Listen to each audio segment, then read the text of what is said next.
Hello friends, welcome back to my channel. आज मैं आपके लिए डीमंस और गॉड्स के एक चाइनीज ड्रामा की एक्सप्लेनेशन लेकर आई हूँ। तो चलिए कहानी की शुरुआत करते हैं। कहानी शुरू होती है लियांग से, जो कि एक स्नेक डीमन है। वो एक आदमी से उसकी लाइफ एनर्जी खींचकर अपने गॉड में ट्रांसफर करती है और वो गॉड उसे मॉम कहकर बुलाता है। असल में ये 7th नंबर की एक प्राचीन देवी है, लेकिन इसके मरने के बाद लियांग इसकी देखभाल अपने बच्चे की तरह कर रही होती है। इसका नाम लुआलन है। नेक्स्ट सीन में हम शी को देखते हैं, जो कि एक स्कॉर्पियन डीमन है। वो एक लड़की के साथ होता है। तभी लियांग वहाँ पर आ जाती है और उस लड़की से कहती है कि मैं इसकी वाइफ हूँ, तो तुम यहाँ से जा सकती हो। ये सुनकर शी उससे लड़ने लगता है। उन दोनों को लड़ता देखकर वो लड़की वहाँ से चली जाती है। उसके जाने के बाद शी लियांग से कहता है कि तुमने मेरे शिकार को भगा दिया। ये सुनकर लियांग उस पर हमला कर देती है और कहती है कि हमारी पावर बढ़ाने का टेस्ट आने वाला है और तुम्हें यहाँ अय्याशी करने की पड़ी है। क्या तुम्हें शर्म नहीं आती? वो कहता है कि तुम अपना देखो और अपने कीमती गॉड को संभाल कर रखना। लियांग उसे ताना मारते हुए कहती है कि वो तो मैं देख लूंगी, और ऐसा कहकर वो चली जाती है। उसके जाने के बाद जब शी बैठा होता है तो उसके टैटू में हलचल होती है। वो साइड में अपना हाथ बढ़ाकर किसी को पकड़ता है और आगे की तरफ फेंक देता है। इस बंदे का नाम गैन है और ये 6 नंबर का प्राचीन देवता है। शी उसे जोर से पकड़ता है। गैन कहता है कि मैं यहाँ लड़ने नहीं आया हूँ। ग्रैंडपा ने कहा है कि पिछले कुछ टाइम से तुम दोनों कुछ ज्यादा ही शांत बैठे हो, इसलिए उन्होंने मुझे तुमसे मिलने के लिए भेजा है। शी कहता है कि नजर रखने का ये अच्छा बहाना है। गैन कहता है कि हम लोगों के युद्ध विराम संधि को 100 साल हो गए हैं। ग्रैंडपा ने चांद तारों की गणना करके कहा है कि डीमंस धरती पर आने वाले हैं। कहीं तुम दोनों पावर बढ़ाने वाले टेस्ट से तो नहीं गुजरे हो? शी कहता है कि ऐसा कुछ नहीं है। गैन कहता है कि तुमने अपने पास कौन सा खजाना छुपा कर रखा है, मुझे भी तो दिखाओ। शी कहता है कि अगर तुम्हारे ग्रैंडपा को हमारी नजदीकियों के बारे में पता चल गया तो वो होंग और जिन को तुम्हें मारने के लिए भेज देंगे। गैन बड़े प्यार से कहता है कि क्या तुम मुझे उनसे नहीं बचाओगे? शी कहता है कि तुम्हारे मरने से मुझे कोई फर्क नहीं पड़ेगा। गैन कहता है कि आज रात मैं तुम्हारे घर में बिताऊंगा। उन दोनों के बीच कुछ तो चल रहा होता है। शी कहता है कि अगर मुझे पावर वाले टेस्ट में कुछ हो गया तो? गैन कहता है कि तुम चाहो तो मैं तुम्हारी हेल्प कर सकता हूँ।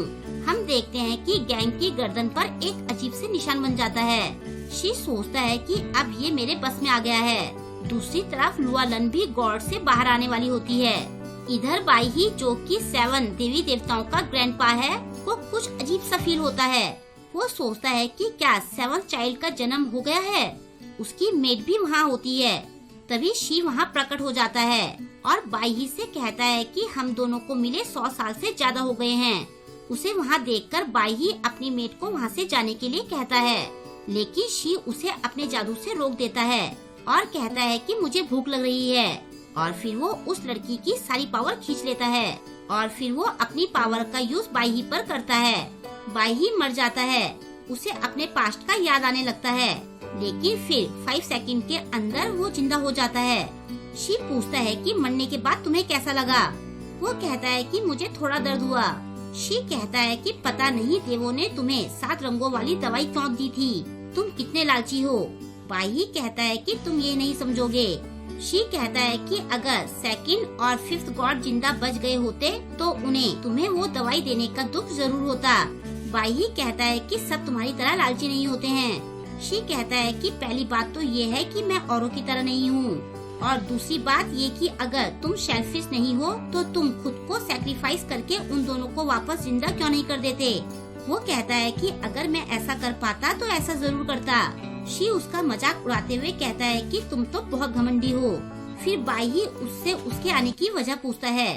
शी कहता है कि अगर तुम फिर से मरना नहीं चाहते हो तो चुपचाप मेरे साथ चलो।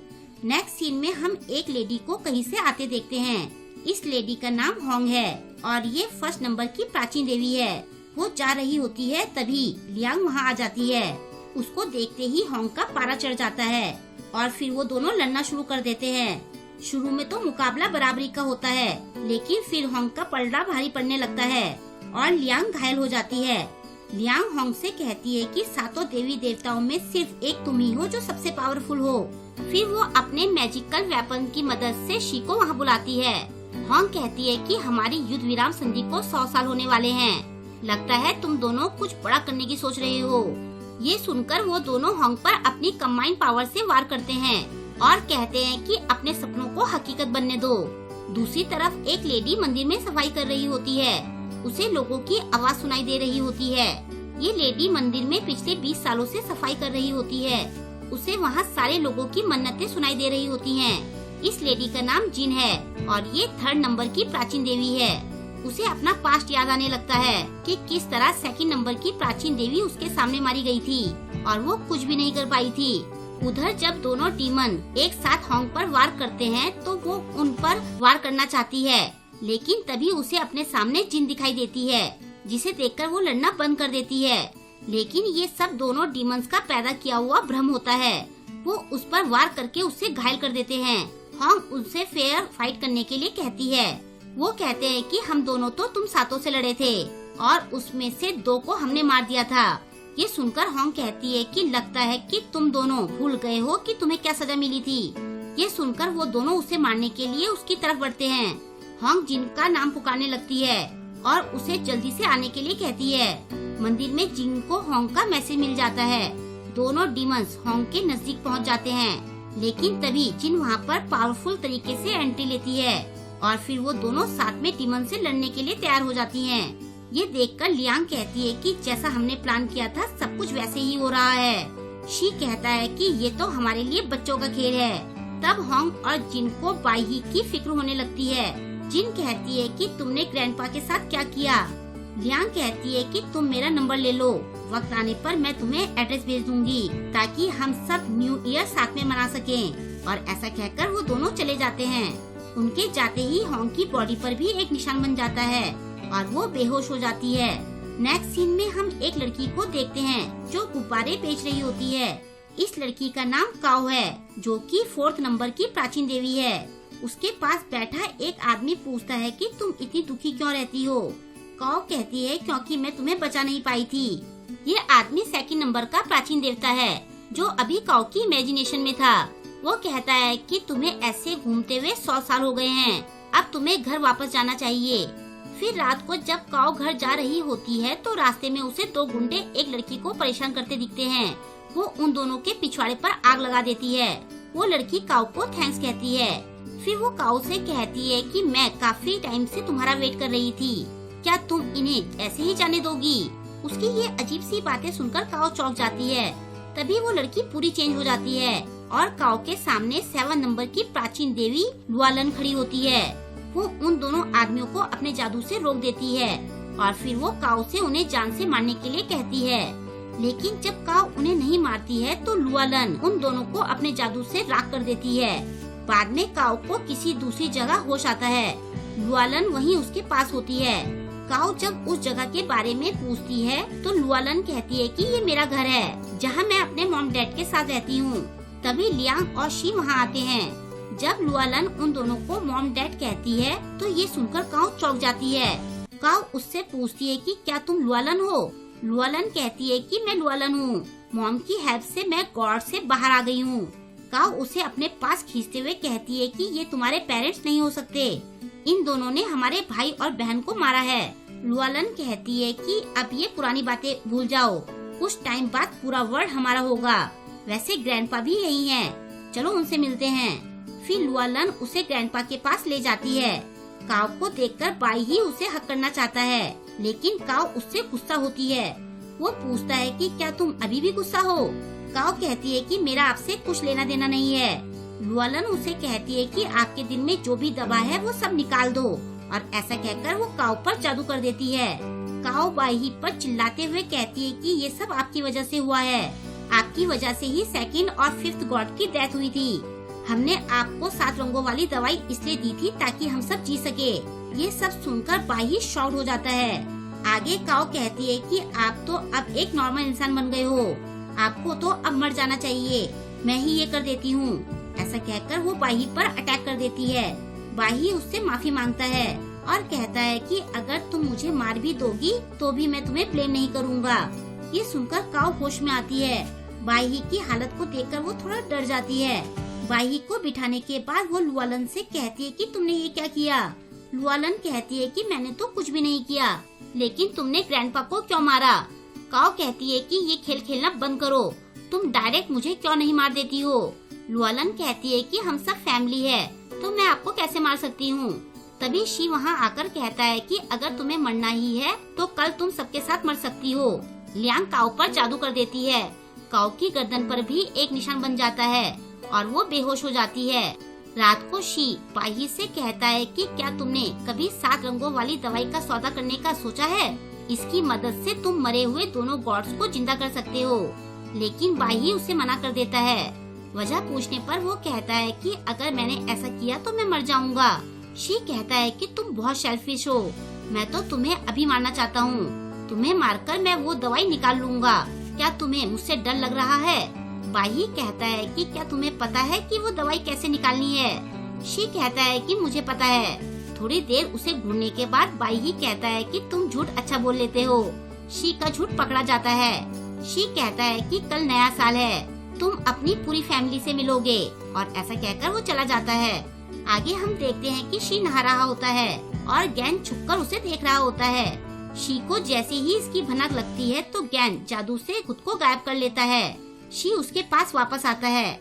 ये जानते हुए भी कि गैन वहाँ है, शी उसे अनदेखा करके चला जाता है। फिर गैन काओ के कमरे में जाता है जहाँ काओ बेहोश पड़ी होती है। वो थप्पड़ मार मार कर उसे उठाता है। काओ बीच में ही उठ जाती है और ये कहकर उसे मारना शुरू कर देती है कि मुझे थप्पड़ मारने की तुम्हारी हिम्मत कैसे हुई। गैन उसे रोकते हुए कहता है कि जल्दी यहाँ से चलो, मैंने होंग और जिन को यहाँ के बारे में बता दिया है। ग्रैंडपा को मैं बाद में आकर बचा लूंगा। इसके बाद वो दोनों वहाँ से भागने की कोशिश करते हैं, लेकिन मेन दरवाजे से बाहर जाते ही वो दोनों फिर से घर के अंदर आ जाते हैं। उनके साथ बार बार ऐसा होता है। गैन कहता है कि मुझे पता था कि वो कमीना मेरे साथ खेल खेल रहा है। तभी शी वहाँ आकर कहता है कि तुम मेरे बारे में कुछ कह रहे थे, क्या अब मैं तुम्हें पसंद नहीं रहा। ये सुनकर काओ गैन को घूर कर देखती है। गैंग डरते डरते उसे कहता है कि तुम गुस्सा मत करो, मैं तो बस धरती पर अपनी बोरियत दूर करने के लिए ये सब कर रहा था, ये सब तो फेक है। ये सुनकर शी कहता है कि तुमने तो मेरा दिल तोड़ दिया। अगली रात को लियांग अपने मैजिकल आइटम से सामान निकालती है और फिर वो लुआलन को न्यू ईयर विश करती है। वो उससे कोई विश मांगने के लिए कहती है। लुआलन कहती है कि मैं सारी दुनिया पर राज करना चाहती हूँ। शी कहता है कि मुझे ये विश बहुत पसंद आई। फिर होंग और जिन वहाँ आती है। बाकी गॉड्स भी वहाँ बैठे होते हैं। होंग पर फिर से जादू असर करने लगता है और उसे बाकी के 2 गॉड्स भी दिखने लगते हैं। वो उन दोनों से बातें करने लगती है। जिन कहती है कि तुम्हें क्या हो रहा है। उसे अपनी पूरी हैप्पी फैमिली दिखने लगती है। तभी उसे दिखता है कि दोनों डीमंस उस पर वार कर रहे होते हैं। वो भी उन पर पलटवार करती है, लेकिन ये सब उसका भ्रम होता है और वो इस भ्रम में जिन पर वार कर देती है। जिन बुरी तरह से घायल हो जाती है और होंग भी बेहोश हो जाती है। लुआलन कहती है कि मेरी सिस्टर इतनी बेवकूफ कैसे हो सकती है। वो अपनी गॉड निकालती है और जिन, गैन, काओ और होंग को उसके अंदर खींच लेती है। मौसम बदलने लगता है। लुआलन का गॉड छोटा हो जाता है। ये देखकर दोनों डीमंस बहुत खुश होते हैं। ये गॉड उनकी पावर बढ़ाने वाले टेस्ट में बहुत बड़ी हेल्प कर सकता है। शी उससे कहता है कि तुमने बहुत अच्छा किया, क्या तुम डैडी को ये गॉड थोड़ी देर खेलने के लिए दे सकती हो। और ऐसा कहकर शी उससे वो गॉड लेना चाहता है, लेकिन लुआलन उसे गॉड देने से मना कर देती है। शी लियांग को इशारा करता है। लियांग बड़े प्यार से लुआलन से गॉड मांगती है। लियांग उस पर अपने मैजिकल आइटम से वार करने के लिए भी तैयार होती है, लेकिन लियानन उसे गॉड दे देती है। तभी शी लियांग से वो गॉड छीन लेता है और लुआलन को उसके अंदर खींचने की कोशिश करता है, लेकिन वो ऐसा नहीं कर पाता। लियांग बेचारी बनने का नाटक करते हुए उसे कहती है कि तुम ये क्या कर रहे थे। शी हंसते हुए कहता है कि मैं तो बस ऐसे ही ट्राई करके देख रहा था। लुआलन गॉड को अपने पास बुला लेती है और फिर शी को उसमें कैद कर देती है। लियांग उसे अपनी बातों में फंसाना चाहती है, लेकिन लुआलन उसे भी गॉड में खींच लेती है।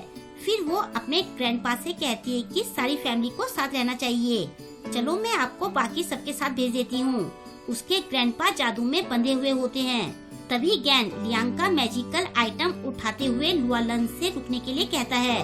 वो पूछती है कि तुम पर जादू का असर क्यों नहीं हुआ। गैन अपनी गर्दन से वो निशान मिटा देता है। उस पर कभी भी जादू का असर नहीं हुआ था। वो लुआलन से बाकी सबको गॉड से बाहर निकालने के लिए कहता है। लुआलन कहती है कि बड़ी मुश्किल से तो मैंने इन सबको पकड़ा है, तो अब मैं उन्हें क्यों छोड़ूं? वो गैन को गॉड में बंद करना चाहती है, लेकिन गैन भी लियांग के मैजिकल आइटम का यूज करता है। दोनों में खींचातानी चलती है।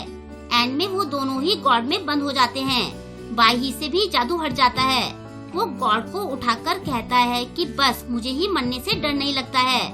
मैं 1000 साल से भी ज्यादा जी चुका हूँ। शायद अब मेरा टाइम आ गया है। उसे अपनी पूरी फैमिली याद आने लगती है। वो कुछ मंत्र बोलता है। उसकी बॉडी से एक एनर्जी निकलती है और फिर वो राख हो जाता है। अगला सीन हम 1 साल बाद का देखते हैं, जिसमें हम 7 देवी देवताओं को जिंदा देखते हैं। असल में बाई ने अपनी 7 रंगों वाली दवाई का यूज करके उन सबको आजाद करने के साथ साथ मरे हुए 2 देवताओं को भी जिंदा कर दिया था। ये सब उसने अपनी जान की कीमत चुकाकर किया था। वो 7 आपस में खूब अच्छे से रहते हैं और खूब एंजॉय करते हैं और यहीं पर इस ड्रामा की हैप्पी एंडिंग हो जाती है। आई होप कि आपको आज का ये एपिसोड पसंद आया होगा। आपको आज का ये एपिसोड कैसा लगा मुझे कमेंट करके जरूर बताएं और वीडियो को लाइक और शेयर करना ना भूलें। अगर अभी तक आपने मेरे चैनल को सब्सक्राइब नहीं किया है तो प्लीज मेरे चैनल को सब्सक्राइब कर लें और लेटेस्ट वीडियोस की नोटिफिकेशन पाने के लिए बेल आइकन को प्रेस करना ना भूलें। मिलते हैं जल्द ही नेक्स्ट ड्रामा के साथ। Thank you.